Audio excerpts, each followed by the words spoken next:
This week we're doing just a teeny bit different because I want to reflect on my art job interview from hell this week and talk about kind of what I learned from the experience, basically what I took away, how I am going to handle situations like this in the future, because I most certainly am going to cut off conversations as soon as the red flags I'm going to talk about in this video kind of appear during a professional environment kind of situation, especially with somebody from HR. So stick around if you want to hear about my art job interview from hell, how I recommend approaching these types of situations based on my personal experience, and I am going to be drawing some tropical stuff for a study for a job that I'm going to be working on pretty soon. So let's get into it. Hi, hey, hello. If you're new here, my name is Rain. If you're not new here, welcome back. I really appreciate you stopping on by to my little corner of the internet. And I've mentioned this art job interview from hell a couple of times on my channel now, but I have now had the entire situation, because it was a completely text-based conversation, reviewed by a couple of professionals, some people I severely trust, people in my life like friends, family, and then also some of my professors. So I've had it reviewed, and they have helped me also kind of identify other issues and warning signs and signs of unprofessionalism or inexperience in the actual art world that should be kind of a red flag for what you're getting yourself into. And this is with an indie studio, so we'll get into that in a second. But I'm going to be working on some tropical inspiration sketches, just getting a feel for it, playing around. I'm not really caring about the form, the colors, or anything. I'm just kind of going off of feeling of a couple of reference photos that I have pulled up in preparation, because I am going to be a concept artist for a game that is set in a tropical environment. And so I'm just kind of drafting that up, feeling it through right now, and with that being said, I hope you get creative alongside me and comment along the way if you have any questions, comments, concerns, thoughts, opinions, things you would do, things where you feel like maybe I was in the wrong. I will talk about the places where I was in the wrong, I promise. But let's get into some of the very important disclaimers before we actually get into the real issue at hand. These disclaimers are abundantly important because how I was able to handle the situation, despite it being a very unprofessional and undesirable situation, it is based in a kind of region of privilege to an extent. And I also have a educated background on some of the things that was talked about throughout the interview that were red flags to me that other people might not necessarily have information about. And so I will talk about that and how it shows signs of unprofessionalism to me, and how I think that interviewers and people in these situations should kind of approach these topics in a minute. But basically, I want to clarify, firstly, I know a fair bit about getting hired in the art industry, not just from volunteering, but also from interview seminars, lectures, not college lectures from real professionals. I've taken non-college courses on these exact matters. I have mandatory career advising due to my disability. I am constantly working with specialists for the curation of my portfolio and my resume, and I use all of it to advise my skill development. I am in a situation where I have a lot of people who are very experienced in this industry, have worked in this industry for decades, in my back pocket because of the university that I go to, who have been helping me through this process of developing a well-curated portfolio and things of this matter. But I am not a senior artist or art director. These are topics that are going to come up later, so let's define them a little bit now. Senior artists or art directors are people who have a lot of experience. A senior artist is somebody with 5, 10, 20 years of experience in their industry of some capacity, right? These are going to be people who have been doing character design for 20, 30 years and are very, very experienced and very sought after artists for big picture games and things like that.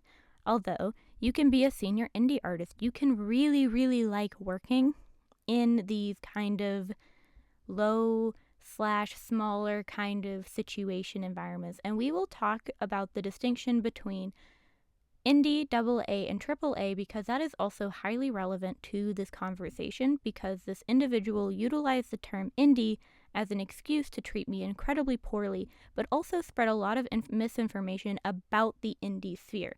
Now, most of my professors work in the indie sphere. They are what they specialize in, and the courses that I've taken in terms of non-collegiate courses, like courses I have personally paid for and signed up for, with mentorships from artists that I personally respect, most of them are AAA. So my colleges have worked in indie realms. I am being advised from indie artists in that capacity, but I have taken literal courses made by professionals on how to get hired who work in AA and AAA. So I have two different perspectives in terms of my education. However, I am way too young to legally even have the experience necessary to be a senior artist. While this person did say age is just a number to me, basically, that does not apply to the fact that legally you can't really be hired as a professional artist, really, for the overwhelming most part, and be a senior artist at the age of 22. It would be incredibly difficult. You would have to be a prodigy, basically. And so I just turned 22. So even if I had started being a professional artist at the age of 16 when I had just started taking art seriously, I probably still would not even be remotely close to having the job experience necessary to be classified as a senior artist. So I do not have that experience. I'm literally basically too young. An art director is somebody who is a senior artist and has been hired as basically the mentor or kind of the guidance of an overall project. This is like a movie director, but for an art project or an art sphere of a company and or project, be it game or animation, things like that. There is nuance to this situation because I am currently working with a startup company and I'm being vetted to possibly be their art director because I have the visual development experience and the HR experience to be a highly desirable candidate for this and to work under the CMO of the company. Now, I am dedicated to this company, and if they get off the ground, I will be an art director despite not having previous art director experience. But this is not for an art studio game development company. And so my experience as an artist makes up for the fact that I don't have experience working directly in big picture games or shipping games specifically. Shipping games being the actual publication of a game, right? So I don't have that experience, but I am capable of being an art director because I happen to just have the right connections, which is a story you're going to hear a lot in the art world. But I am going to be working for a company that is not an art company and not art related very much. But that is an aside. So art directors are also highly experienced individuals. Likewise, I'm also in HR and I work at a nonprofit. I am part of the interview process for the majority of our interns. I have worked here for over a year and a half, so I am experienced interviewing people, and I have interviewed people who are way more intelligent and advanced than me in their career field, and I most certainly did not treat them the way that I was treated, regardless of the level of intelligence. I also work with high school students. High school students volunteer at my nonprofit for volunteer hours, and I also do not treat them like this, despite the fact that I am completely, technically speaking, more educated, okay? So that is also another disclaimer I would like to make. If you would like to get valuable, free information about how to get into this world, I recommend the Art Nest. He has, Tim from the Art Nest, has a metric ton of information about getting hired as an artist, portfolio curation, where to start. He has a free course. It's wonderful. I'm literally re-going through it right now just because it is such a good course and it is free. He does have mentorship programs, but they require a lot of skill, and you need to be basically ready to get hired for him to take you on. So I have not done that. That was a really long disclaimer with a lot of mini disclaimers in it. But my second disclaimer, which is a very important one, is that I do not need work. I am not desperate for a job. I am employed full-time, and I have work on the side of my work. Right? I reached out to this company to volunteer. I asked for an internship not even caring if it was an unpaid internship. I offered these people my free labor, and if they wanted to pay me, that was cool. But I do not need a job. I am in a privileged position where I have a full-time job, and I do not need this work. I am working in education, and I am pursuing art education as a profession, right? That is the general direction I'm going in. While I do want to work in the arts from a kind of creative standpoint, I'm very comfortable working contract, part-time, not full-time, being brought on for big projects. I'm totally fine working 80 hours a week and doing both jobs, but I'm currently working and discussing storyboard projects, volunteering for video game projects, all of these things because I want to, I love it, and because it is something that I am inherently passionate about, okay? I make my comic not for money, but because I love my comic, right? I do this YouTube channel not because I need money, but because I love doing this. Also, please do not become a YouTuber if you want to make money. Please don't. It's not the best career path. Do it on the side, okay? Get a quote unquote real job until you can make this a full-time job, just to be clear. But I work full-time. I have a job. I'm completely secure financially at this point in my life. So I reached out with the intention of offering free labor. Thirdly, I do not believe it is ethical to treat an interviewee like an idiot. I do not care if they are factually less intelligent than you. You should always treat people as an equal in this environment. You want to put your best foot forward as a company, just like you want to put your best foot forward as an interviewee. So, you should not utilize generalizations. You should not lie. You should not spread misinformation. And you should treat everybody like they might be smarter than you and you just don't know it. Okay, I've interviewed interns from Duke University to the most random high school in the middle of my company is based in Massachusetts, in the middle of Massachusetts. That's where a lot of our high schoolers come from. I treat them all as equals, okay? Just because I'm the head of their department with my two co-fellows does not mean that they should be treated like imbeciles, okay? Like, they are human beings and they should be treated with dignity and respect if you want to have a good working relationship, okay? So, finally, I did have all the interview conversations reviewed by multiple people to ensure that I was not overreacting and that I was not the one who initiated the unprofessionalism from the start.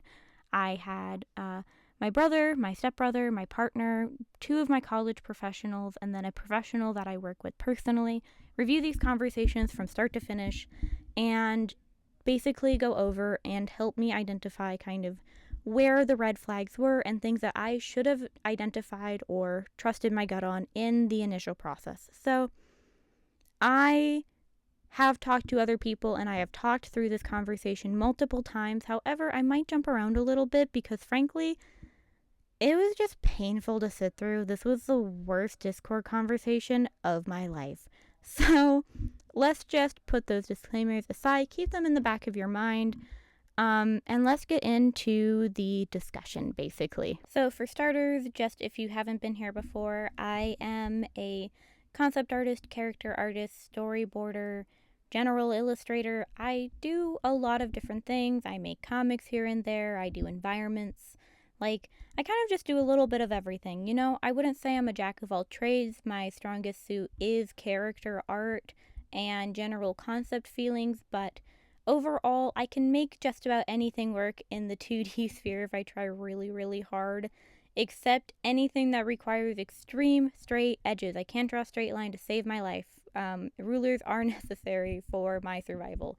And that's partially a joke. I can use straight edges and survive, but basically, if you need me to freehand a straight line, we're all gonna die. But that's an aside. I have a pretty wide breadth, and that is also not well represented on my portfolio, but my website does have a good chunk of the things that I can and do work on. So a few of you might know that I had a really bad job interview over Discord for an indie game studio, and long story short, we did end up having another and final conversation, which resulted in us both agreeing to never talk to each other again.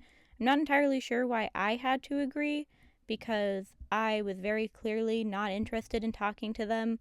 but I did agree. I was like, yes, I would love to never talk to you again. That would be cool. Ultimately, the company is irrelevant to this discussion because at the end of the day, the issue is that the person in HR is incredibly unprofessional, and we're going to utilize the word patronizing because they called themselves patronizing, and I'm not going to let that go. I am petty, okay? If you call yourself patronizing, you don't get to be like, I didn't mean it. It was just no. You called yourself patronizing first. I'm using it. So it's going to come up a lot. But basically, long story short, HR is incredibly unprofessional and inexperienced in the field in a way that is just obvious enough that it was kind of awkward in the discussion. And this is an indie studio, so it's important to note that not every indie studio is going to be able to have an art director or have HR that is experienced in art, and we'll elaborate on that in a moment. But ultimately, the company is irrelevant because at the end of the day, they're just like, their HR sucks, but that doesn't mean their games suck. That doesn't mean that the artists in the actual game development team suck. This was a conversation with the actual publishing house, not the game development team. So at the end of the day, I'm sure the game devs are lovely. I talked to one of their artists throughout the process, and he was also lovely. Like, they were great. It's just the HR guy that just sucks, right? And so, at the end of the day, that doesn't mean that those people need to be like at all associated with this person. Like, it's just an unfortunate hire that person exists in this company, so whatever. But additionally, my overall stance is that the person in HR is incredibly unprofessional and should not be responsible for any interview or public relations related anything because they are not great. Not great. And ultimately, that's just fine. But for the initial start of the story, I reached out to this company because they have one game in particular that I think has potential to have good representation for my community. They don't currently, but it seemed like a game where I could perhaps do some concept sketches for them and help them maybe develop a character that would be able to provide that representation. And the company has two components of their kind of slogan that is kind of like connections and like broadening perspectives. We'll get into their slogan a bit more later, but the overall mission statement of the publishing house and the other aspects of the game made me think maybe they would let me do just a very basic sketch for a character and then they can like go to town with it and implement them in the game because it is currently still an in development game. And it just seemed really in their wheelhouse. So I reached out initially wanting to ask if they had any internships or they had any art positions. I was fully expecting for there to be kind of like no payment for this. I didn't really care. I was basically expecting to do free labor, and long story short, they requested my Discord. We talked over Discord, and I initiated the conversation. Well, I didn't initiate. They initiated because they added me. And they asked for my portfolio. I gave them my portfolio. First issue. I should have given them my portfolio in my email. I didn't realize it was not in my email signature. Attach your portfolio when you reach out to people through cold email because you shouldn't make them go through hoops to decide if they even want to talk to you. I know it's kind of cruel and I know it's kind of mean, but they don't owe you a reply. So make it as easy as possible for them to consider talking to you, right? So I should have put my portfolio in, but I didn't. That was a mistake on my part, but they requested my portfolio. I sent it to them and I said, I sent them my website, which is kind of my portfolio. And I was like, hey, I do character design, storyboarding, narrative work, illustrations, visual development, and all of that good stuff. So basically, that was fine, but they said that my work, while they love it, it's not really suited for video games, which is okay. I mean, I know that I was entering a more mainstream realm of art when reaching out compared to my portfolio and the work that I like. I also generally am a huge fan of highly innovative games and their artistic approach, and they definitely don't have that, not to be disrespectful, but their games are, artistically speaking, not super out there, right? And so, like, games that are an example of, like, what I'm talking about is, like, Spirit Deer Inn. Spirit Deer Inn is, like, remarkable. Like, that is such an innovative and unique approach to game development that it's just, it captures you. It's like, wow, I can't believe you thought of this, right? The animations for the game are all done through embroidery. So the animations are embroidered and scanned in and then lighted after. That is so nice. Then the game genres that I like is RPG. So examples of favorite games are like Bloodborne, Slay the Spire, Hades 1, Risk of Rain 2 is a great multiplayer game, Night in the Woods, Ebe, Frambeau. I'm actively achievement farming Cult of the Lamb, and I'm playing Baldur's Gate 3 with my partner. Spiritfarer made me cry. What Remains of Edith Finch is a great one-time experience. It was very consuming. I don't know if I'd ever want to play it again. I play Marvel Rivals, and then I used to play Genshin. I have Genshin fan art on my channel somewhere. And then, like, my go-to game if I'm having, like, sleep issues is Civ 6. Like, it bores the hell out of me, but at the same time, it's like, it's just mindless enough, but interesting enough at the same time that it's like, yeah, Civ 6 is kind of a vibe right now. But basically, I think my number one mistake in this entire thing is reaching out to a company that I'm not a fan of the majority of the work of. Like, at the end of the day, like, they have one or two games where I'm like, yeah, I really like that art. And the concepts are good enough that I'd willingly play them. I mean, I need a good concept. I can't play most games based on art alone. You have to be, like, breathtakingly remarkable for me to even consider playing a game based on art alone, right? And so, long story short, I really should have kind of just not reached out to a company that I wasn't, like, die hard in love with the art of, right? And that was kind of just my mistake, but I did really like this one game and the art of this one game. Publishing house proper means they have a lot of game development teams, so the art style isn't consistent, but I consistently don't like the majority of the art from their games. But I really liked their mission statement. It included two sets of keywords, the broadening of horizons and that they were like-minded, which can be weird. Being like-minded can be just as much a bad thing as it can be a good thing in a company, but because the game that I was thinking of when I reached out to them is very kind of inclusive and friendly, I thought, hey, if you have games like this, surely, like, if you're like-minded and actually like-minded, you're, you know, like, inclusive and friendly, right?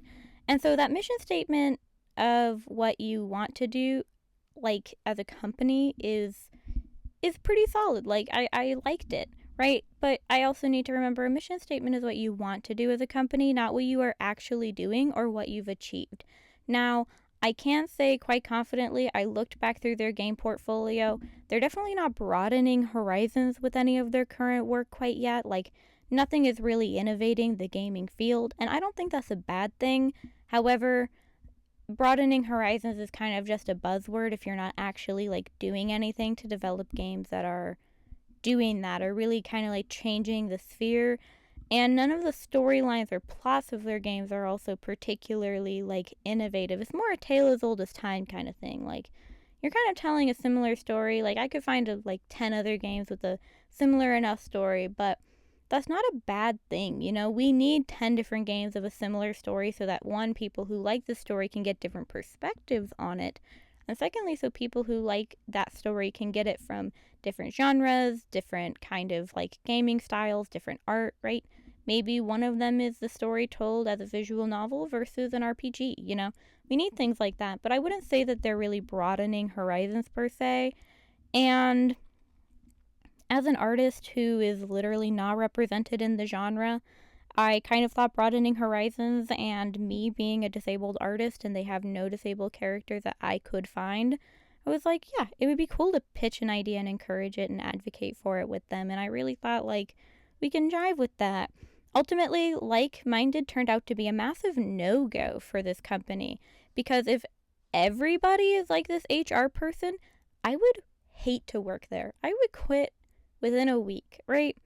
Okay, this person was incapable of giving constructive criticism. He made general, nonsensical, generalized statements, literally insulted me. Like, insulted me. Used a cuss word to insult me. And I cuss a lot in my day-to-day life, but you do not do that in a job interview. Like, watch your mouth, bro. you should not use a cuss word to insult somebody during a job interview. Like, that's like so rude and unprofessional, and not even funny. And I thrive off of constructive criticism, and they just weren't serving it. If you want to tell me that you hate the way I color my work, go for it. But you got to tell me why, okay? You can't just be like, I hate it. No, that's not constructive criticism. That's an opinion. If you're in a professional environment, you better rip my technical skills to shreds, okay? Destroy me emotionally. I did not get into a master's program for art because I'm soft and squishy about constructive criticism, okay? I am accustomed to being torn apart and fighting with teachers about kind of like actual messaging and getting the opinions out there, the messaging, figuring it out. And I'm also used to giving constructive criticism, which is another key point to this conversation. Like, I give constructive criticism professionally, basically. And I'm also in college where I'm constantly giving constructive criticism, okay? You don't get all A's in high-end art history classes, reviewing other people's papers, psychoanalyzing artists who have been dead for 300 years over the span of a 10-page single-space paper without actually critically engaging with the material. You just don't. And that's kind of one of the issues. I'm perhaps a little bit too say it to my face and be honest with me, and that clearly came up with a lot of issues near the end of this conversation. But instead of changing their mind every 15 minutes about my work, this conversation felt more like arguing and talking and like trying to get a point across over a Twitter thread rather than a real professional conversation, which is a huge issue. If you want to inquire about recruiting someone over Twitter, and you're like, hey, are you available for work? Or like, do you do this, that, and the other? I would like to reach out to you. That's cool. But you don't do the whole interview over Twitter, and you don't do the whole interview like you're talking on Twitter, okay? You eventually migrate that to a professional environment where you can sign contracts, have confidentiality, and really actually see if somebody's a good fit for you. But like, that just did not happen. Anyway, I mentioned that I do concept art, narrative art, visual development, illustration, character, like all of the shebang, right? And at this point in the conversation, they mention that a lot of the art positions that I might be suited for are filled, which is okay, but they keep mentioning that I might be a good fit for roles that I said are my focus, like I didn't say what my focus was. So at this point, they're talking to me about what I might be good at. Like, I didn't tell them exactly what I'm here to do and what I want to do or am willing to do. And at first I was like, yeah, I can do that. Yeah, that's literally what I do. Yeah. And I was like, yeah, cool. Yeah, sure. I can do that. Yeah. If a job opens up, give it to me. Or like vet me or give me a test. I'm good. But now in retrospect, as I've reread through the conversation multiple times, it's almost like they should have been talking to their boss about these things. Like, oh, I think you could be really good for promotional art. Yeah, I promotional art is illustrations, dude. I sent you my portfolio of illustrations. If you think I might be good for promotional art, why are you saying that to me?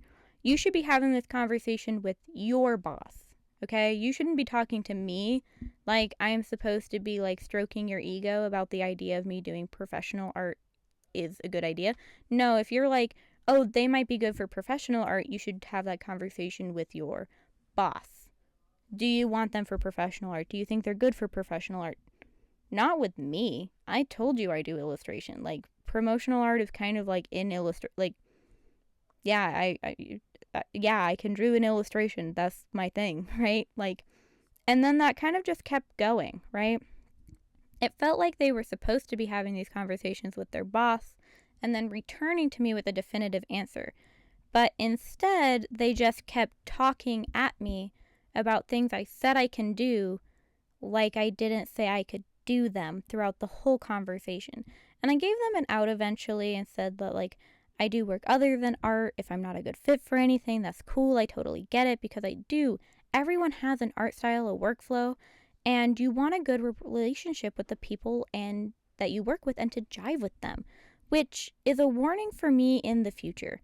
If a person you are interviewing with is already acting like you don't know anything, you don't know who you are, like you're having an identity crisis, or if they're constantly talking at you in a way where you don't even feel like you're really supposed to participate in the conversation, they're probably not someone you want to work with.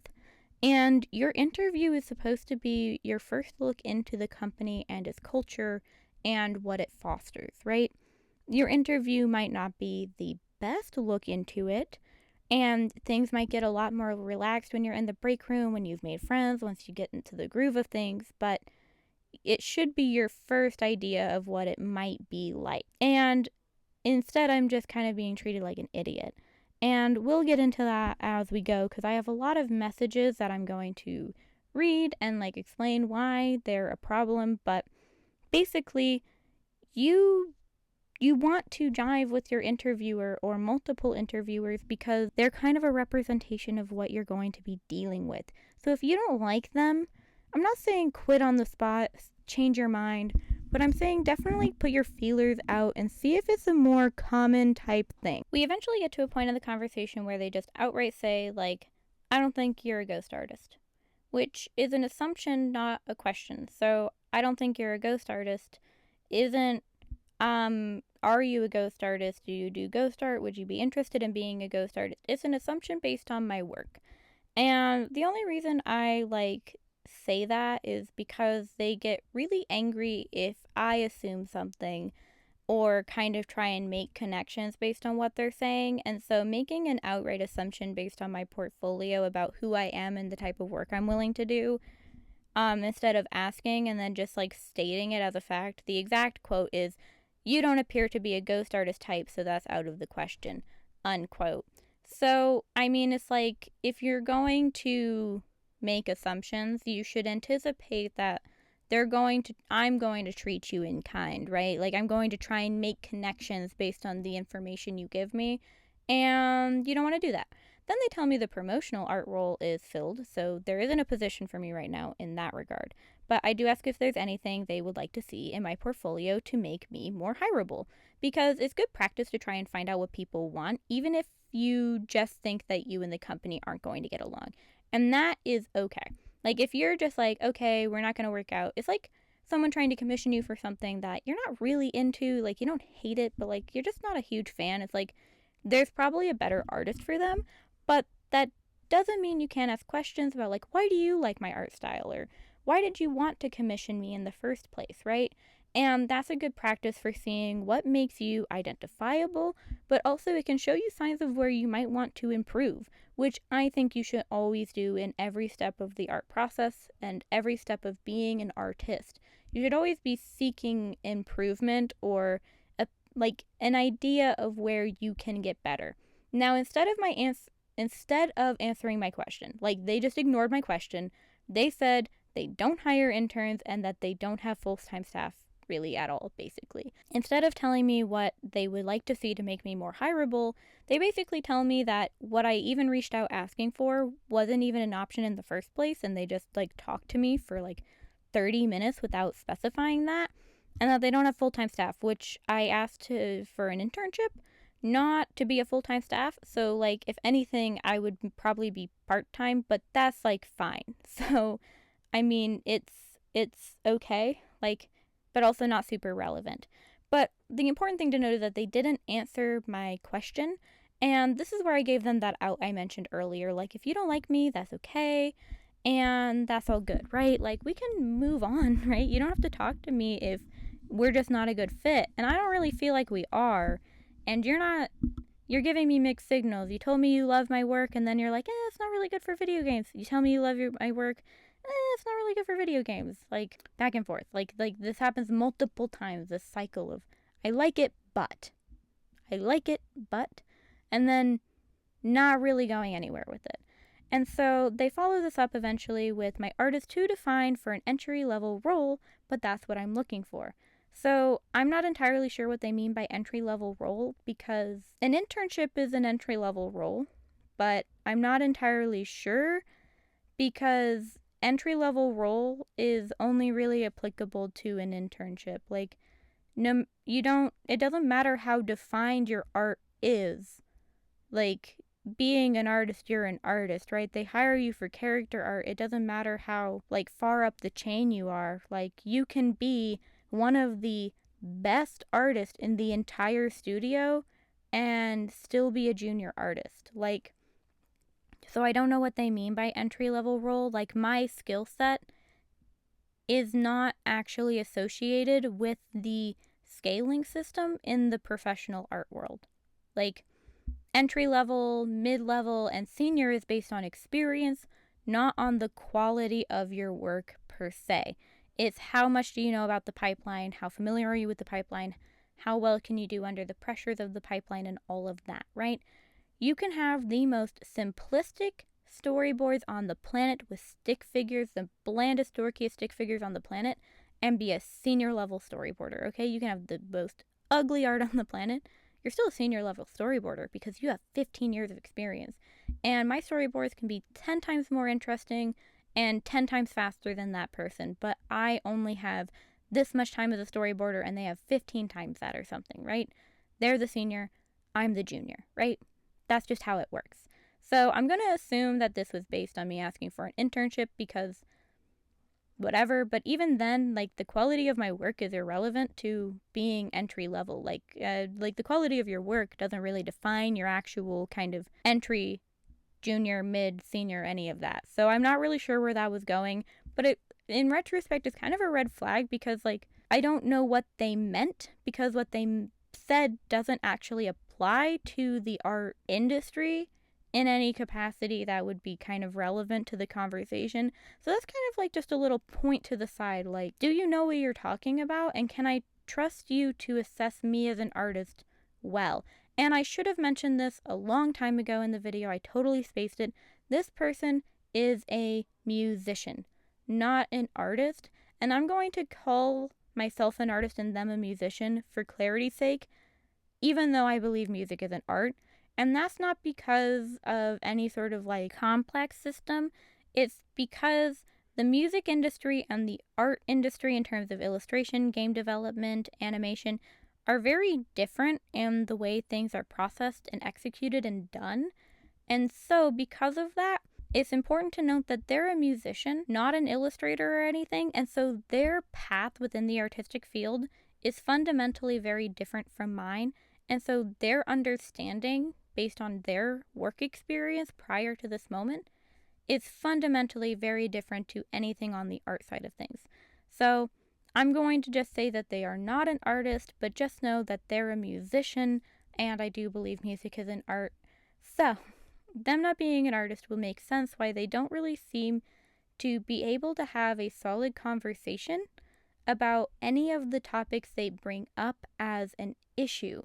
So they told me that if I wanted to get a specific job in art, I needed to go to AAA, which is not true, but I will elaborate on that later. But this is where they first said that in the conversation. So when I state that I'm not looking for a specific role, this is why I gave them 4 internship options. Like, I didn't state I wanted a specific role. I just kind of said, do you have any character design opens because you want to go into that art job confident and set on the job you want? But I also put in multiple options. I really just want to be, like, really clear that, like, how confident you are in the specific job you want should change depending on the size of the company and not based on if the company is indie or AAA. Because indie companies and AAA companies have a lot of different distinguishing factors that I will discuss in depth later, but base it on generally the size, not the classification. If a company is super indie, like 5-10 people, like, yeah, you can be a lot more diversified in your confidence. Now, if you're a company that's like 100, 200, 300, 500 people, you might want to be like, I'm a character artist. Stamp of approval, I'm a character artist. And then have a portfolio that maybe implies you can do other things. But base it on size, not classification, because there are a lot of different things that go into AAA and indie, and they don't really take that into account. But as long as you have a really firm skill set, you should feel safe and confident in who you are and what you want to do. And you should be open to other work if possible, but you should be confident in yourself and what you want to do, right? Like that should be your front runner when you go into an interview, right? But don't be scared of questions like, can you do this, that, and that? Don't be scared of them. And be honest as well. So they eventually say that they can't see a use for my art outside of 2 of the 4 options I said I was open to at the start. Like, they were like, oh, these are the 2 things I can see your art being good for. Those were 2 of the 4 things that I mentioned, right? And I mean, they also did say that they could like see a future in collaborative work, but they didn't really specify what they meant in terms of collaborative work, like what type of project. So I'm not sure if that fits under my other 2 options in any capacity that I gave them. But subsequently, they say that they're not trying to be a Debbie Downer, but I need to make art with the intention of it being usable. Like, I'm just going to be really clear here and really blunt because this situation did frustrate me, and I'm not going to sugarcoat the experience. This was my thought process. Like, trust me, bro, you're not crushing my dreams. I was born in America. We haven't fully bred out the Italian part of the parenting style that I live with, but like, the fact that I got an email back was already beyond wild. And then the fact that you continue talking to me is like a bonus in America, okay? Like, the majority of people in America don't even get callbacks for server jobs with 5 applicants, okay? Like, let's be real here. You're not crushing my dreams. Like, this is more than I expected of you already. But I think this is a core issue with our perspectives. Like, they're supposed to be interviewing me up until this point, but I'm interviewing them.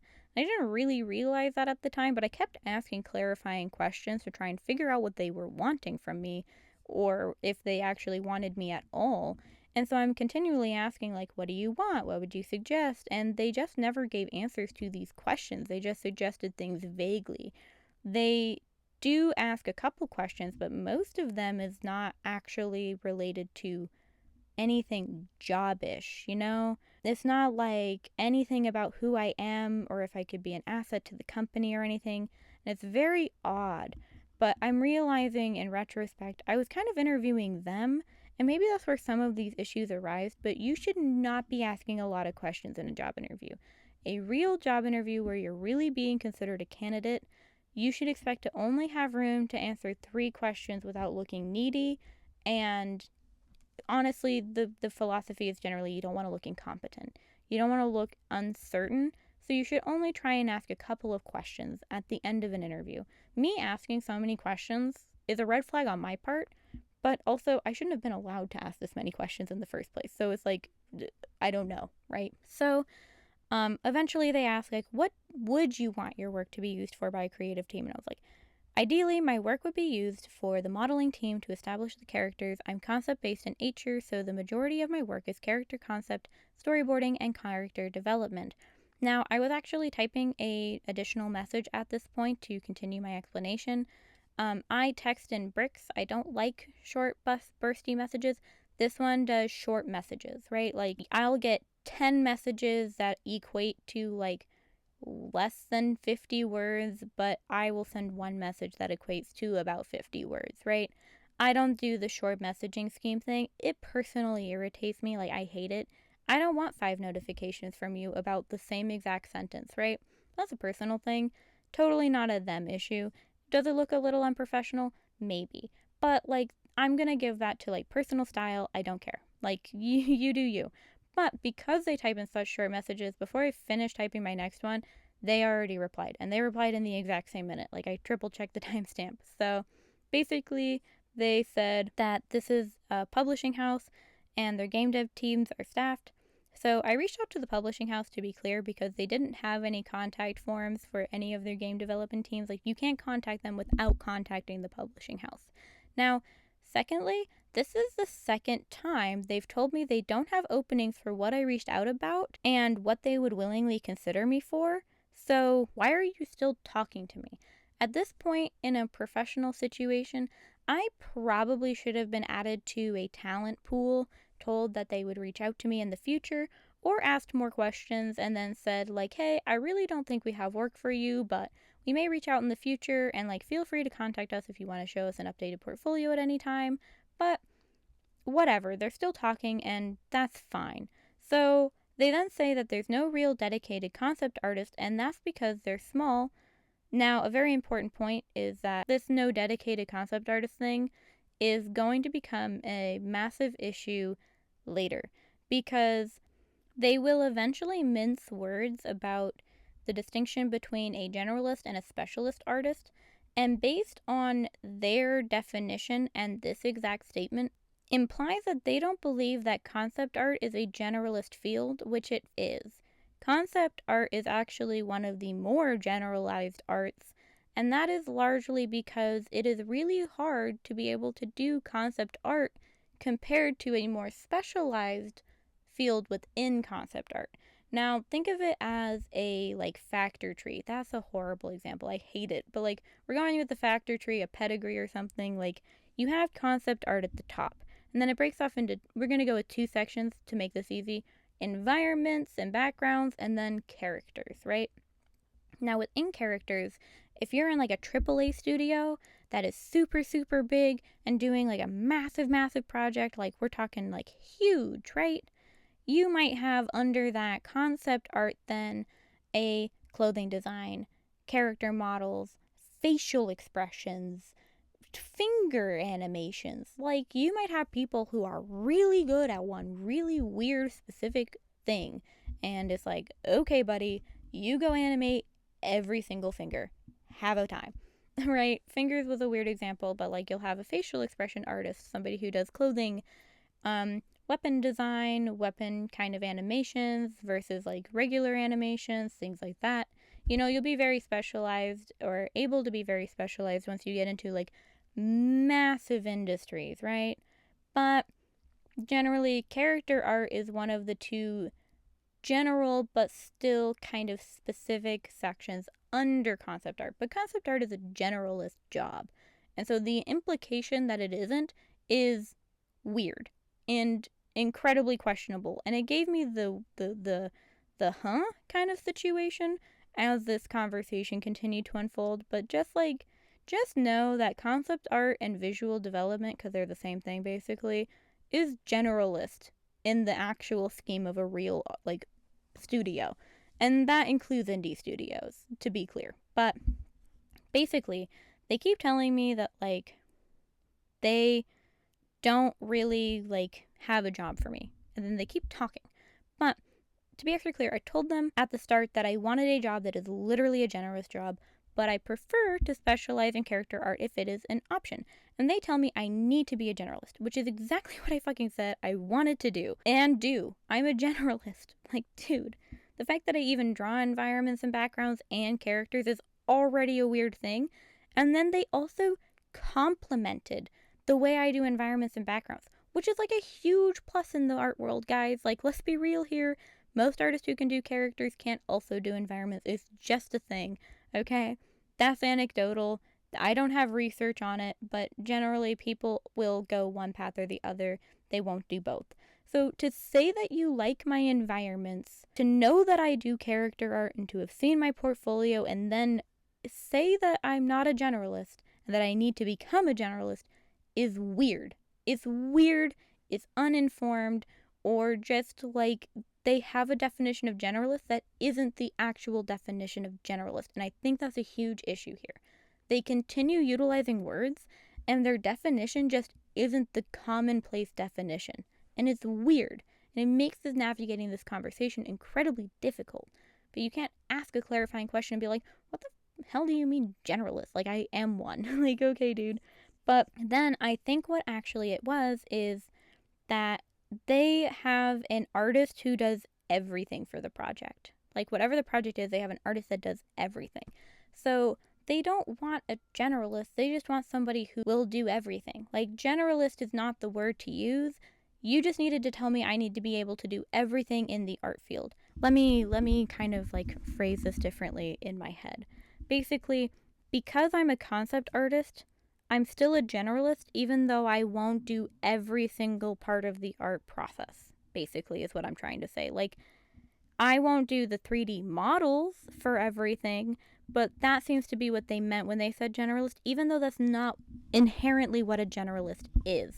And that makes this conversation really difficult to navigate because I am one, but they don't think I'm one on the basis of a definition that isn't actually the definition. But regardless, I don't understand why they're still talking to me if there aren't even jobs open and they're not even gonna tell me to be in a talent pool. Like, they just keep saying, like, I'm unqualified for these jobs that aren't even open in the first place, and they're still talking to me. This is kind of like the weirdest part of the interview for me. And they then tell me that in the indie world, no one needs a specialist. Now, this is a generalization of the indie world that is so grossly a misrepresentation of it that I actually kind of stopped and realized that this interview was just me talking to somebody who doesn't actually really know what they're talking about. And this is partially a slight on them, but like, they clearly don't actually kind of know how big indie actually can be. And so let's just be kind of like specific here. There are a lot of things that go into the distinction between an indie studio, a AA studio, and a AAA studio. And generally, people like to just reduce it down to team size and budget. That is not inherently true. There is a lot more to what actually makes a studio indie, AA, or AAA. One of those is team size, another one is budget, but it's also creative freedom, the values of the studio, the target audience, and like things like if they're owned by a publisher. So an example of a company that you would probably think is AAA, but is technically classified as an indie studio is Larian. They're the company who made Baldur's Gate 3, which is a AAA game technically made by an indie studio. Now, they're really big for indie. Like, they're huge. Okay, they have a AAA size team. And I mean, like, I think they have like 450 plus people. Okay, don't quote me on that one. But they don't have a publisher and they have full creative freedom. So the lack of a publisher and the full creative freedom, now, them as a studio also therefore an indie studio can make a AAA game. You are not like devoid of the ability to do one or the other. They're not mutually inclusive. A AAA studio can make an indie game the same way an indie studio can make a AAA game. Baldur's Gate is a AAA game made by a technically considered indie studio. Now, this is very nuanced, and Larian is just an example of just like how weirdly specific this can get. But indie games are basically fundamented on the creative freedom all the way, and they generally have a smaller team with a smaller budget. And they are going to be independent studios. That's what Larian is. AAA are the mass market appeal games where the entire point is to just get as many people and as as much money as physically possible from the company. The game isn't about creative freedom. The game is about profit. AA is in between, you want to balance a really good profit, but you also want to like have some fun, a little bit of fun. So Larian is like considered a massive indie studio, and that's because of publishing and all of that. But we don't really need to do the Larian debate. Technically, they're indie; they're classified as indie. But if you want to think of them as AAA, that's cool. I can agree with that both ways. Like I'm right on that middle line. Now, another example of an indie studio, my favorite indie studio, my dream studio, is Supergiant Games. They have 25 employees. And Megacrit, one of my other favorite studios, they made Slay the Spire. I can't wait for Slay the Spire 2. I can't wait for Hades 2. They have about 10 people. Now, let's be very clear. The reason I'm bringing this up is that they said that in the indie world, no one wants a specialist. Now, Larian, Supergiant Games, and Megacrit all hire specialists, okay? If we exclude Larian, Supergiant Games, and Megacrit hire specialists. They have specialists. So to just say that general statement when like literally there are just like two easy examples I can think of instantaneously that are just like proof of that not being true is weird. Now, if you want to not think about games for a second, we have Spindle Horse Animation. Now, the reason I bring up Spindle Horse Animation as an example is because I think Has Been Hotel and Hell of a Boss are two very, very famous animations. And even if you don't like Has Been Hotel or Hell of a Boss, you can say, oh, them. Right? I haven't watched either. but I know both of the art styles. I can recognize them. They're an indie studio. They have specialists on their team. So, like, just if you want to ignore the big one, Spindle Horse, Supergiant Games, Mega Crit, they have specialists on their team. And it's weird to act like you never have a specialist in an indie studio. So, like, I just want to be clear, like, it's just a weird statement to make to somebody you're interviewing. Now, if you're having like a conversation with a friend and you make that generalized statement, that's cool. I get that I'm weird and nitpicky, and I'd be like, what are you talking about? You're wrong. But when you're talking to somebody that you have asserted a superiority over and you're acting like a mentor for, it's weird to make a generalized statement that isn't true. And I just want to make that clear. Like, double check what your interviewer is saying. If it gives you the, what are you talking about? What? And if they give you advice, especially if they're not an artist, if they give you advice, double check it with real professionals, okay? Like, seriously, I happen to know that that wasn't true, but if you just genuinely don't know and you're talking to this person, you can have your dreams crushed, right? Like, nobody's going to hire me as a character artist in the indie world. I have to learn to draw backgrounds. You don't. Let's be real, honey. You do not. You don't. You're fine.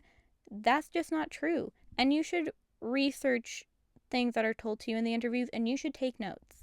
Take notes if you're having a face-to-face conversation, and double check with the actual general overall industry consensus. Specific studios like this one, they don't need a specialist. That is clear, but you should not let them make generalized statements about an entire industry based on how their company works, especially in something as diverse and fluid as art.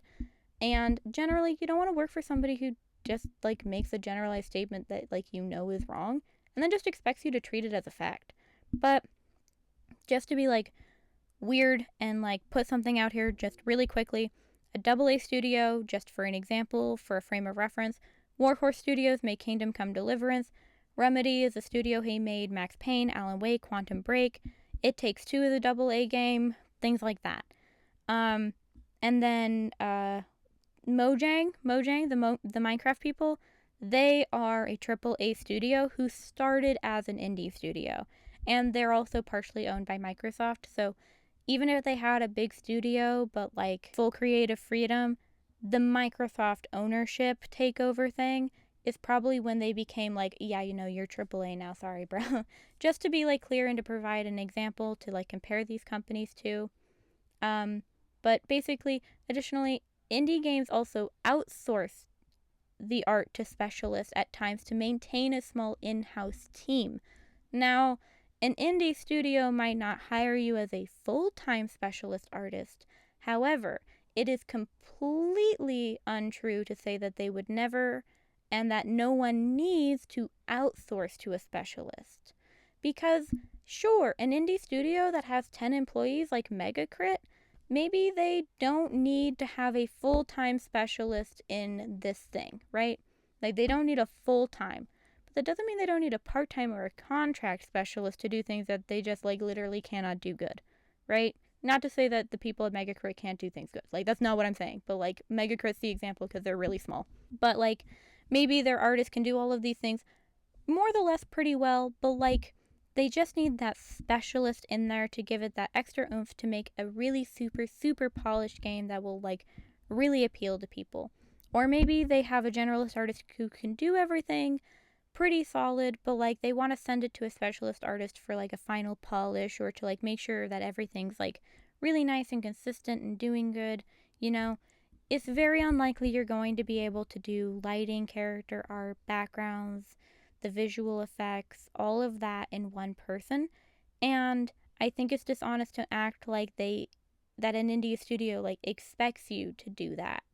No, they outsource to specialists, and it is a pretty common and highly effective way to reduce costs because hiring a full-time employee is expensive.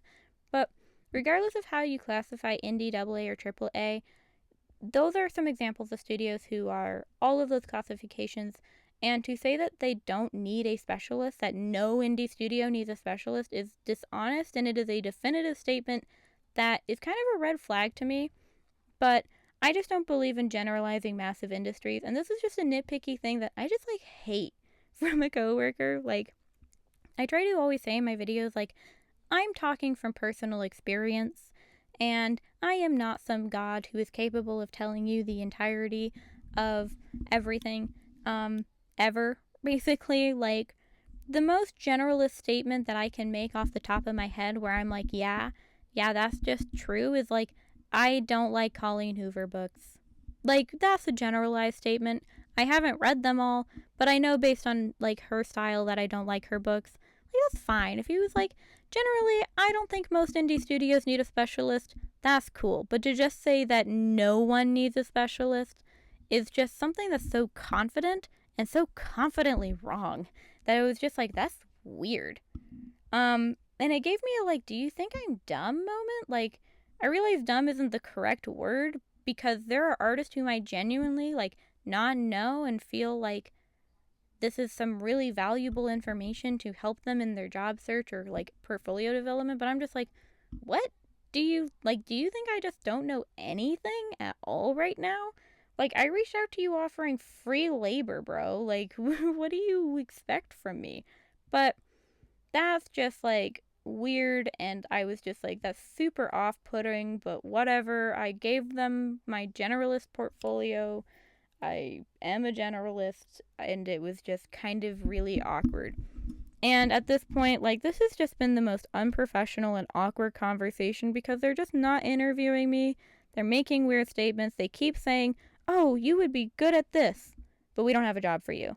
You would be good at this, but we don't have a job for you. It feels like being led on, because it's like, you know, you don't have the job for me. There's literally no job for me to do. But you keep telling me you think I'd be good at this thing that I said I was good at doing. And then you're just like, but we don't have a job. Like, I told you I'm good at it. You tell me you think I'd be good at it. And then you're like, there's no availability. Like, why did you even say that you think I'm good at it when I told you I'm good at it if you didn't have a job? Like, you're reading my resume to me. I didn't give them my resume, but, like, you're reading my resume to me. And then being like, yeah, we don't have anything for that. Oh, yeah, no. It's just weird. Like, it was just a really weird and unprofessional situation. Like, ask me questions. Don't just, like, tell me, oh, there's this thing on your resume. Yeah, nah. Like, oh, okay. And it's just weird. But basically, at this point, I'm uncomfortable. I'm kind of tired. And they keep giving me advice that I'm painfully aware of and is completely unsolicited. Like, I'll ask a question, and then instead of, like, answering it, they're just like, they're on a different tangential line, and I'm like, why, man? Why are we still doing this? And so let's return to the generalist skills for a second. I think that they meant that they wanted someone who can do everything, yes. However, when I specifically asked them, what do you want from a generalist? Like, what generalist skills do you want? They said, depends on what you're looking for. Like, that's the quote. Quote, depends on what you're looking for, unquote. No shit, dude. Like, I know it depends on what you're looking for, aka what I'm looking for, but I'm talking to you about your company that you work for, and you're supposed to be interviewing me and talking to me about employment with you. That was a mouthful. Like, no shit, dude. I know that what someone wants in a generalist depends on the job, but I'm talking to you. I wouldn't interview a musician about what game studios want in a generalist artist. That doesn't even make sense. Like, why would I ask somebody in a completely different field what somebody wants in my field? Like, you're a different field. That's, like, separate from me. Why would I... What? Like, it doesn't answer my question. And it's like, what do you want? And then after that, they said they make a lot of dating sim stuff. Now, the game I was interested in is not a dating sim game. I'm not really a dating sim type person, but that's fine. It's like, okay, what do you... That doesn't answer my question either. Like, telling me depends on what you're looking for, we make a lot of dating sim stuff, doesn't tell me what generalist skill you want. Like, do you want me to have shipped 2 dating sims? Do you want me to have a dating sim icon in my portfolio? Like, you want me to make, like, art of couples, like, doing stuff together? Like, do you want me to run a Sims themed YouTube channel? Like, what do you want me to have in my portfolio based on these 2 sentences? Like, I can do dating sim stuff. I can. Like, I can draw characters, I can draw backgrounds for a dating sim. I can do, like, weird icon, graphic design stuff if you need me to, but you need to tell me what you want in my portfolio, because telling me dating sim is, like, vague. Anyway, they call my art cosmic horror, and why would anyone with a defined art style hire a cosmic horror artist over a generic anime waifu artist? This is foreshadowing. Maybe because none of my art is supposed to be a guideline for style unless I'm hired for visual development. Secondly, I have multiple art styles on my website, so even though you think my art is cosmic horror, which it's not, by the way, um, I still have art on my portfolio in a completely different art style. My work is not cosmic horror, but I also have not work that, like, I have questions. Like, what do you mean my art is cosmic horror? My art has literally nothing to do with the existentialism and the uselessness of humanity and cosmic to the contrast to the great cosmic void. Like, what do you mean cosmic horror? I draw fat titty mushroom ladies. Like, dude, what do you... Cosmic horror? I draw disability art. I have, like, one piece. I have one illustration about religious abuse of disabled people. It's definitely not cosmic horror, but, like, whatever. But I'm just like, why are you cosmic horror? Like, why is that what you think my art is? I have questions. Like, huh? But this is not the first time they mislabel my art either. So, like, that's partially why I'm mentioning it. Like the cosmic horror thing is weird because it is just, like, not what my art is. But they also mislabel my art later. And I'm like, why do you have these ideas about my work? You literally looked at it. But anyway, I mean, one reason people hire people with defined art styles is because you want diversity in art in a company for most companies. Not saying all indie companies, but a lot of companies value diverse art styles because it kind of, you never know when someone will have a style that becomes an in-house style. But that's a little bit, generally speaking, like leaning a bit more towards bigger studios. Indie studios, the reason why hiring a person with a defined art style isn't really a problem is unless they're like visual development and like the concept artist, it doesn't really matter if my character art is like vague and weirdly styled because the 3D modeling team or the 2D modeling team is going to actually kind of do that. Unless I'm doing an illustrative job for, say, a like visual novel, my art style isn't actually going to be the end product for a lot of steps in the pipeline. The art pipeline is very complicated and there are a lot of different steps artists need to go to get to the finished product. So, to be fair, like, it doesn't always matter if you have a defined art style because you're not necessarily even going to have your actual finished work in the finished product. Storyboard art, I can literally do cosmic horror style. Cosmic horror isn't a style. Like, let's be clear. Cosmic horror is a genre and, like, philosophy slash theme, but I can have the most gory, horrific storyboards on the planet. Literally no one's going to see it except for the people who need to work on the in-house stuff. But anyway, I made a joke at this point about my college professors telling me to leave my waifus off of my website. Bad move. They hate academics. Academics are full of shit. Quote, academics are full of shit, unquote. And then they said their boss isn't naive, but they're overly optimistic and that they're the realistic one.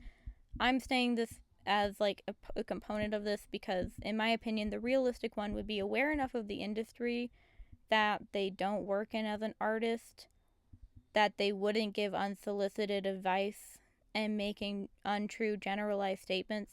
So at this point I'm just kind of like irritated because they keep acting like they know something I don't to a degree where it's like, what are you talking about? Like, why are you telling me this? This just doesn't even make more sense. So at this point, they tell me to compile more work, which is fine. My website was actually under construction at this time. This was when I was making my new website. So I asked, like, what are you looking for? Once again, what do you want on my portfolio? I can put it there.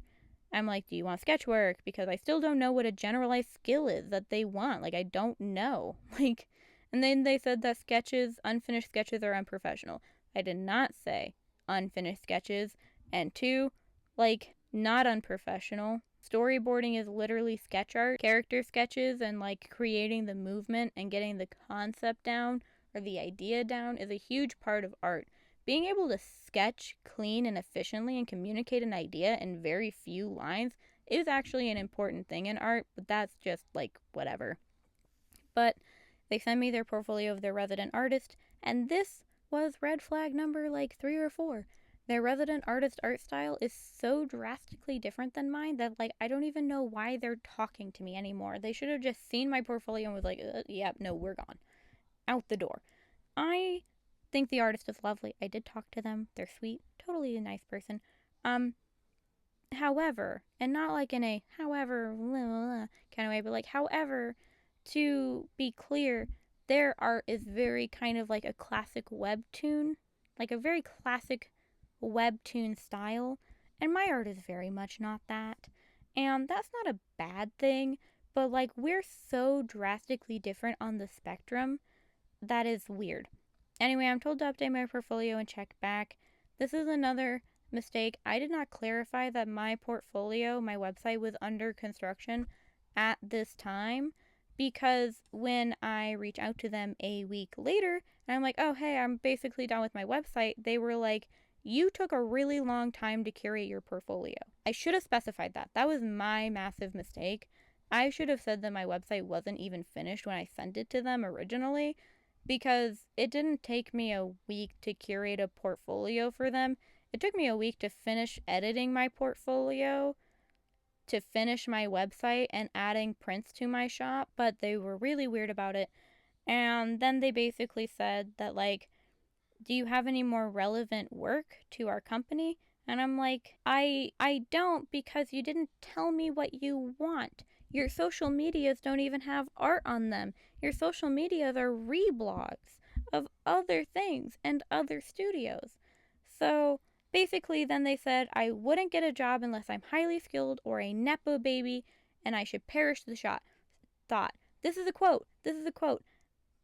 Unless I'm highly skilled or a Nepo baby, so I should perish the thought. Unquote. Which isn't advice, is an insult. You're saying I'm not highly skilled and that I'm not a Nepo baby. How dare you? But no, I'm kidding about that one. First off, you're saying I'm not highly skilled, and like this isn't advice. Like telling me I'm not going to get a job unless I'm highly skilled or a Nepo baby is like totally irrelevant to the conversation. Let's be real. 1, I have a job. 2, I don't need a job. 3, I'm literally working with multiple artists right now on 2 different projects. I am discussing and I have sent drafts of a storyboard to a company who might work with me as a storyboard artist, me the storyboard artist for a short animation. I am doing concept art for a gaming company for free. Like it's like a free volunteer process. And then 3, I am working on art for a different game. Also concept art. So 3, so like to know, I have 3 jobs I'm doing. They're unpaid. Well, actually, the storyboard one might be paid, but like I don't need money. So I mean, like if they want to pay me, cool.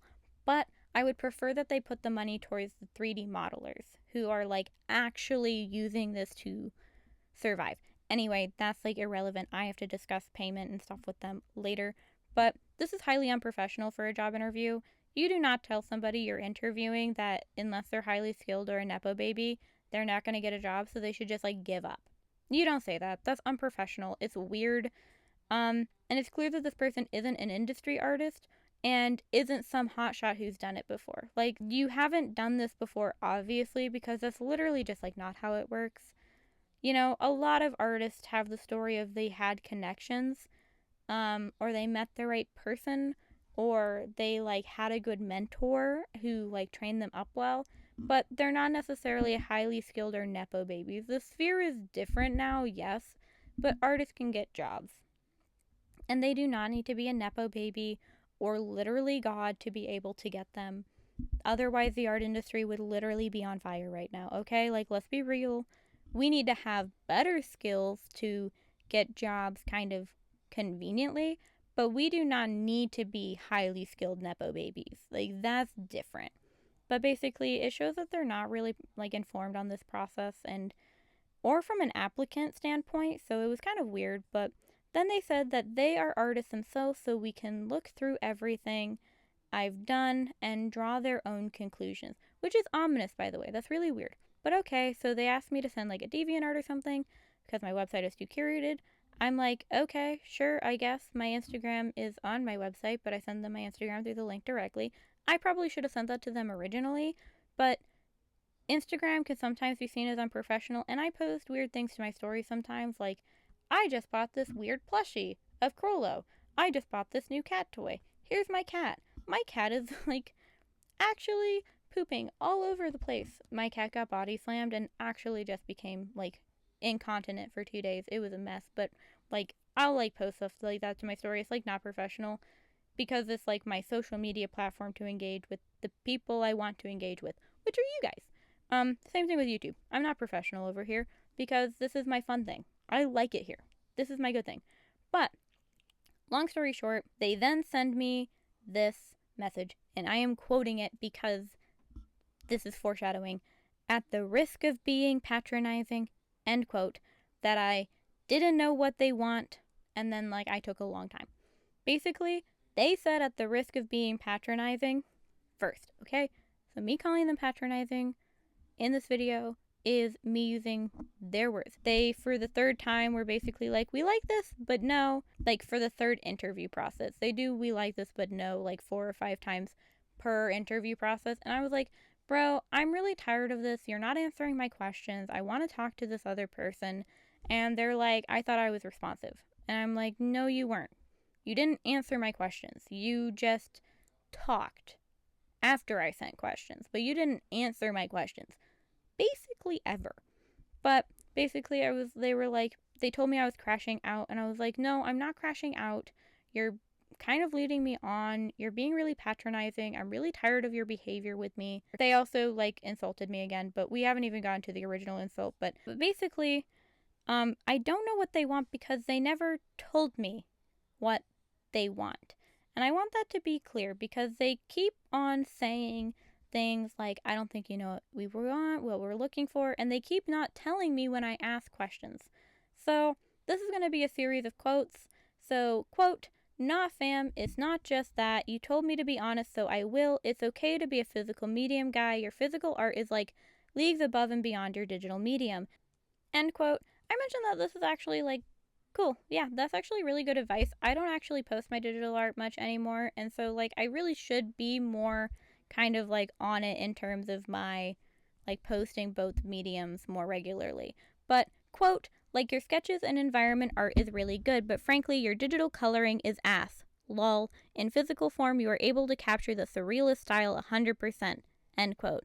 Once again, this is supposed to be a professional conversation. In a professional conversation, you do not call somebody's work ass. You don't. You just don't. That's not nice. It's rude. There are professional ways to provide constructive criticism, and saying your digital coloring is ass isn't it. Especially when that's your personal opinion, because I have seen their other artists, and I can truly say that my digital coloring is, like, more technically advanced. Now, that doesn't mean you have to like it, but my digital coloring isn't, like, worse or better than their other artists. It's more complicated, and it is more defined, and it is a much more complicated rendering process. So to call it ass is, like, just an opinion of style, to be clear. Now, I don't do cell shading. Their other artist does cell shading. They're completely different coloring styles, and that's just how it is. But this is supposed to be a professional conversation, and this person eventually says that they're just being brutally honest. You are not being brutally honest if you're being an unprofessional prick who has not developed your critical feedback skills. To be very clear, this is a sign of immaturity and a lack of ability to criticize fundamentals of art, and it shows that you don't really know how to look at and use artistic vocabulary to say why you don't like something. So, for example, just to be clear, if you say my digital coloring is ass in my comments, go for it. That's not feedback. That's an opinion, and I don't really need to care if you don't like my coloring, right? There are plenty of other artists out there who are just for you, and you're gonna love their coloring, and that is super awesome. So, that's just kind of an opinion. The way you approach this, like, professionally, or even just kind of, like, more, I don't know, constructively, is to say, I don't think your dual chromatic color schemes are good, or I think that your dual chromatic color schemes devalue the messaging of your work, or your use of light and shadows is underdeveloped. Simplified versions of this is your work is too dark for me to see, or the two colors makes it hard to understand. You don't need to be super fluent and like artistically eloquent to say, I just don't like it's hard for me to read, bro. Like it's kind of dark. It's not being brutally honest. You're just being a dick. And I'm not calling this person abusive, to be clear, but I should state that it is very important to note that this is an abusive verbal tactic.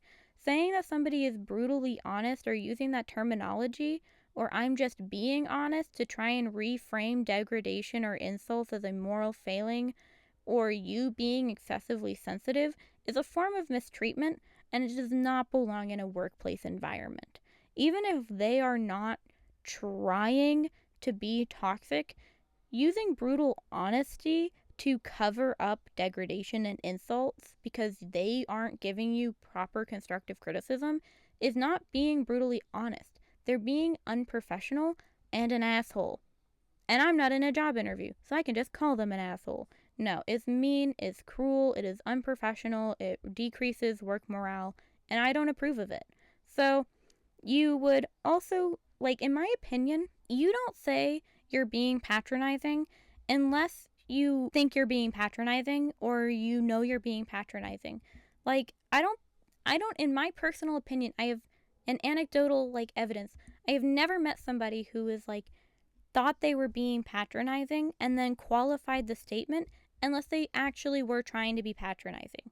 Like, if you're saying that you actually believe you're more intelligent and you have a superiority feeling and you just like know that you're being kind of like rude, right? Like, I work in education. I work with younger people where I like factually know that I am like more intelligent than them, right? Like in the topic we're talking about, right? I'm teaching you multiplication for the first time. I am factually more intelligent in multiplication than someone who's never done it before.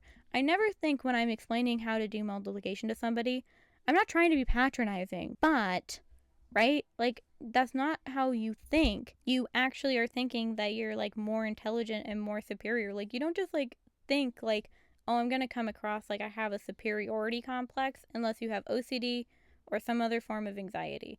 And you don't say it in a professional job interview over text. Like, you think it and you, like, consciously, like, deep down with your OCD. I have OCD, and that's why I'm saying this. I shouldn't generalize. Like, other people with OCD probably don't have these intrusive thoughts, but it is something that happens with OCD. I want to make that clear. I have OCD. If I'm thinking something like, I'm being patronizing right now, I know that that's an OCD thought, and it is a panic issue. And I don't state it because, like, I also know that I'm not more intelligent or more superior than any individual, and I don't believe in like acting like I am. So it's an OCD thought, like, panic, you're being a dick. Ah, socially isolate, never talk to anybody ever again. Wah, right? Like that's how it works. Also, I just want to like make one like nitpicky thing clear. My work isn't surrealist at all, and so the fact that they called my work surrealist is weird. Okay, like I want to be clear. The fact that they call my work surrealist just like gives me the weirdo because like my work is funky and weird and maybe it makes you uncomfortable. But surrealism, more quotes, is quote, that's the funny thing about your art is that you are definitely skilled and I want to hire you because you are definitely skilled, but we might struggle to find work for someone who doesn't fit into modern art pipelines. But now that I've seen the whole shebang, both the good and the bad, I at least have a better idea of how I can train you. Unquote. I just want to say, train me? You're not an artist. You're not training me. HR that isn't an artist is not going to train somebody. Also, what do you mean the good and the bad of my art, bro? Like, did you scroll all the way back to 2018? After I get this rejection, I'm just like, I want to hire you. But, like, just end this, dude. Like, you're wasting both of our times at this point. We're running in circles with this issue where it's just this constant thing where it's just, I want to hire you, but. And it's like, why are we still talking? Okay, this is ineffective. We're wasting each other's time. And I could have found like 5 other jobs to apply for and probably gotten conversations with people and made more progress than this. So, great. But anyway, we have a third conversation and they consider me for a marketing position. I get added to a conversation with somebody else and them. I want to talk to the other person, not them. We get in a dispute about the fact that they don't answer my questions, and I want to consult with the other person who is supposed to be the actual hiring manager in this situation. They're there to facilitate, not to be the hiring manager, to my understanding. So I wanted to talk to the other person, but they were offline.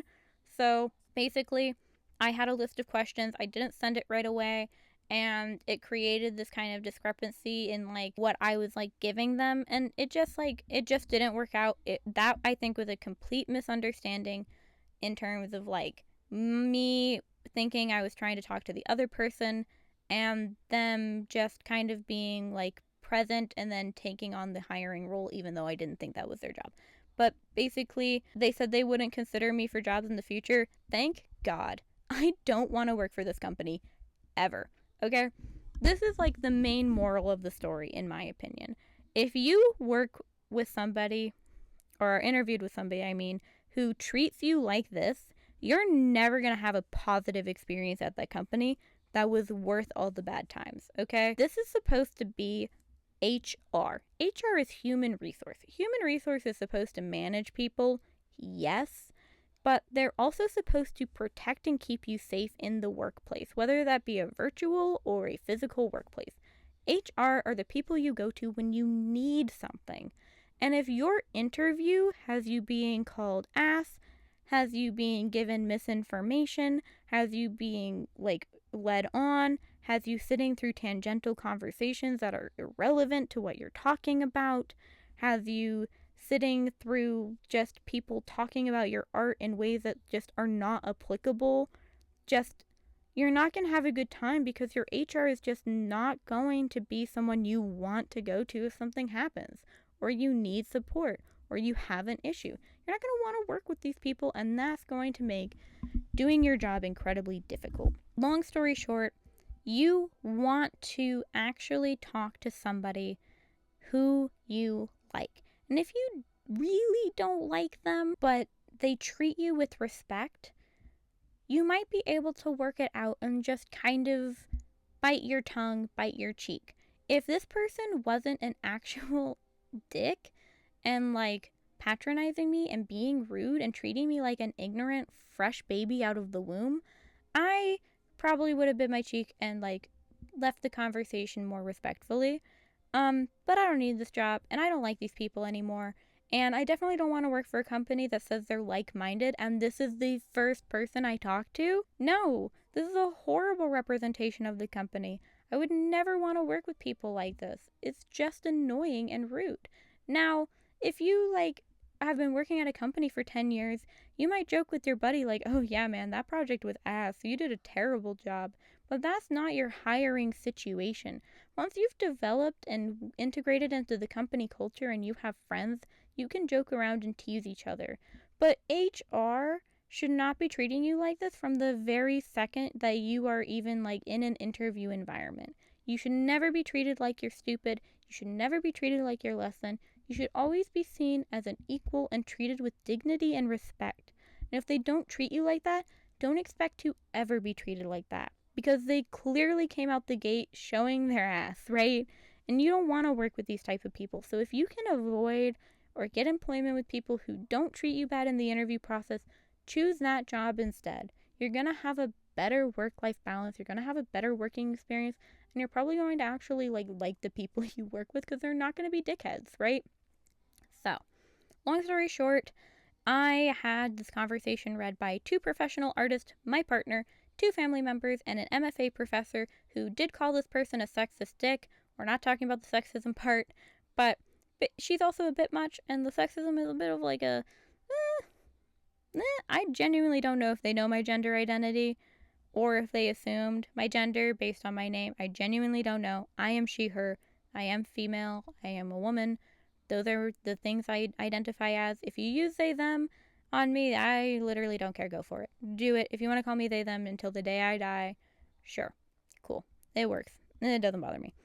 But long story short, I did check with these people before having this conversation on my channel to ensure that I was identifying the primary red flags that I wanted to state, look out for this. And try to avoid these environments. Now, I made multiple mistakes in this interview process as well. As I mentioned, I should have shared my work in more formats. I should have sent it to them from the very beginning in my email. And to conduct yourself appropriately, you should try to avoid expressing your frustrations in a job interview. Even if they are saying things that aren't true, you should just de-escalate the conversation and you should cut it off right there. That's what I should have done. As soon as I started saying things that I just knew weren't really accurate or weird generalizations that just made it uncomfortable, I should just cut the contact there and be like, you know what? Never mind. I'm good. Or stopped reading the messages, right? And that's something I need to personally work on as well. There are people who genuinely I don't want to talk to in my life, and I need to work on just not opening it. Honestly, I should have not sent engaging questions. I shouldn't have seeked so much clarification. Honestly, if you have to ask 3 questions to try and figure out what somebody wants in a job interview, you're probably never going to know what they want because they're going to continually move a goalpost that doesn't even exist. Ultimately, I want the moral of the story to be know your words, step away from conversations before you speak, and think about what you want to say. Because at the end of the day, for smaller artists who are not financially stable and do not have jobs and are not in a position that they're prepared to sit in for a really long time, I literally, to get my pension in the state I live in, I'm probably working here for 5 more years, plus another 40-hour job because I want to. But that's irrelevant, right? Before you say something that might make it harder for you to get hired, do step away. Don't do what I do and just be like, I hate you. I didn't say that, but just don't do it. Try not to. Take the time when you get sick of someone to try and better maintain a professional relationship, even if it's not the end-all be-all. I do think that I should have used this as an opportunity to practice de-escalating a situation or getting away from people. But also, if you really are hating an interview or the person interviewing you, it might not be a good fit, and be prepared to look for other employment right away, right? You don't want to work for a company if everyone treats you like this, so you want to start looking for people you do want to work with, right? It's not a bad thing to tolerate people you don't like, but do not let them insult you. Don't let them insult your work. Constructive criticism is real and valid, but they are not going to insult you in your work. They're going to try and help you improve. And it might hurt your feelings at times, and that's okay. But if they're really saying you need to work on this, they want to give you improvement. They are not trying to hurt you, right? And that's what's important. Also, trust your gut.